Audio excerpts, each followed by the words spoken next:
Welcome to the second Mirrorshades rules video. In this time we're going to cover the main actions that punks can do, aside from the runs, which will be covered in our last video. This isn't all the rules that punks have, or all the rules of the game, but it should give you some of the core actions and functions that they can do. We're going to start off with the recon action, which is undertaken in any corporate building. The idea here being trying to find out what's in the building before they run against it, and potentially even getting advantages by gaining reroll tokens. So you start off with your punk, place them on a building, and then when they come to resolve the action, they move over to this recon chart. So start off at step 1, which is reception recon. What you have to do here is take a test against the target, it's highlighted in the middle column, which is the security rating with various modifiers. For the case of this demo, I'll say the security rating of the building is a 4. Obviously, as usual, if the corporate protection executive was present, the core player would get to roll a d8 as usual. However, in this case, we'll say there was none, and it's just a target of 4. So they take their test by rolling a d12, and got an 8. So against a target of 4, they've easily passed and can move on to the next step. Now, they keep going step by step, taking a test at each one against a new target. Important to note that you have to do the same kind of test in each step. So it's probably likely they'd want to do that anyway, but they have to if there's cards and stuff involved. So as you saw, Molly just took another test and she passed the next one and keeps going. So once you've moved up the track a few steps, you can then have a couple of decisions here to make. You can choose to stop at any time and take the reward that's noted in the last column. So this will be viewing cards at certain points in the building and potentially getting reroll tokens.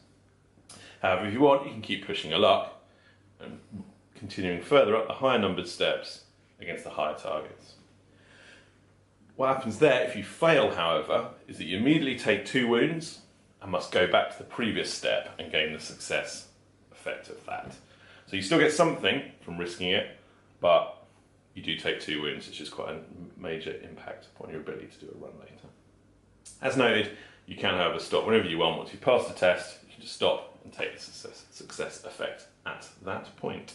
One final note for the recon action: this can also be done by corporate covert agents, which works exactly the same. The only difference is when they fail, it causes economic instability rather than wounds. The next action we'll look at is the merc work action. This is a simple job that the punks undertake on their own, just a single solo punk, to gain money, reputation and gear. So it's a quick way to get a bunch of things they want. It also allows them to get favours from various criminal groups they can use on wizard wheezes and even gain reroll tokens in runs if they collect enough of them. So to undertake this action, a punk goes to a street location, can be any one. The main decision they need to make there is based on the safety rating. The higher the safety rating of the street they're acting in means the job will be more challenging, but their reward will be higher. So again, a risk reward to be taken there. Once they've chosen where they take the action, they draw a job card and reward card. You can choose to either work for a street gang or org crime. So you must take both cards from the same one. The difference there is street gangs tend to be easier jobs but have lower rewards. Organised crime, tougher jobs, much higher rewards. So once you've drawn the cards, you can see on the job card on the left hand side there, you've got a description of what it is and who it's for. So Neon Blaze is one of the gangs, and what you need to do is spoof the Tyrell VR portal.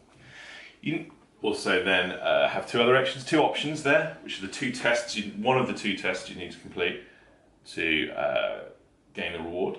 There's also an ability to reject the job in the grey at the bottom there. So this is if you looked at it, decided it's too hard, not suitable, you don't like the reward, you can take the reject test instead, which is a relatively simple test. And if you pass it, you get to draw a new job card and a new reward card. If you fail that, you have to do the job in any case. So let's say in this case we're going to move ahead and do the job. So we look at the 2 tests under the option. We can make a hacking test versus safety rating times 4, or make a charm test versus 7 plus the safety rating. So we'll take one of the tests. Let's say we take the top one, which is a hacking test, safety rating times 4. We'll say we're on a street 2, so that would be a target of 8. So we'll make our hacking test. We've got a fairly tragic 3. So in this case, the punk would have failed. However, whether you pass or fail, you move on to the reward card on the right there and look at the 2 things. If you'd passed, you get the nice yellow reward. So in this case, you've got rep points times the safety rating, which would have given you 2 rep points, plus 2 reroll tokens. So that would have been a pretty healthy reward. However, we failed, so we get the fail effect in white at the bottom, which is 2 wounds. So a pretty disastrous turn for our punk. So the next action we're going to move on to is the bragging action.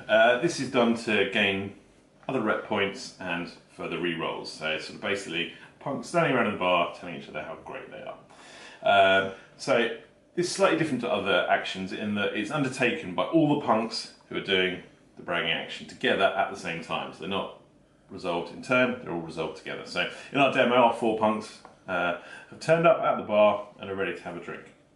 So what they do is they start at the very top, the first drink, which is an Aries American beer, and they all have to make a charm test versus the target noted in the second column, in this case a 4. So every single one of them has to make a charm test. Some of them were better than that, some worse. We'll say there are a bunch of faces, so they're going to get to roll a d12. So we'll take the first one. This case got a 12. So imagine we work through it, everyone takes the test in turn. Now the only modifier to this, rather than using any cards, is you get a bonus equal to the number of punks in the bar. So the more punks there, the better, bragging and being great you are, generally drinking. It's more of a party. So in this case we've got a 12 plus 4, which is a 16, which obviously absolutely smashes the target. Once you've taken a drink, you then move down to the next drink, which is Deep South Whiskey Chaser. Do another test again, against the same target, and so on. And the entire group of punks keeps going. However, anytime you fail, I'm afraid you've not been able to hold your drink and you pass out. At that point, what happens is you go back to the previous step, the previous drink you actually managed to drink without passing out, and gain the reward as noted. So if you passed out at the very first drink, you get nothing, then you get 1 rep point, 2 rep points, and so on. And we keep going until all the punks have passed out, everyone has got their reward, and it's all happy. The punk who was the last one standing also gains an additional rep point. The only thing to note, which you want to look in the book, is the ability to go cyber zombie and not mess around with the weak drinks at the start and go straight to the hardest drinks. There's some special rules for that. So and the last action we're going to be moving on to now is the healing action. So this is only needed if your punk has taken wounds. So hopefully none of you will need it. But in this case we assume one has. Someone has taken 2 wounds. So what you have to do is go to the street dock, which is on another map, and you would draw a number of wound cards equal to the number of wounds you have, so in this case 2. So we look at these, we see some hideous severed fingers and a punctured lung. This is very unfortunate. However, the street dock has got some equipment to help you, so they also draw one of these tools cards, surgery tools cards. So in this case, we've drawn a very helpful monomolecular scalpel. So to take the test, what we do is we roll a d12, which is the doc skill. We get to add whatever tools card we've got. In this case, it's a 5, so that's giving us a 5 plus a 6, which is a nice 11. Our target for this test would have been the total or target number of the 2 wound cards. So the severed fingers is 4, punctured lung is a 5, so our total was a 9. So our target was a 9. We've beaten that with our 11, so we're healed up, all great.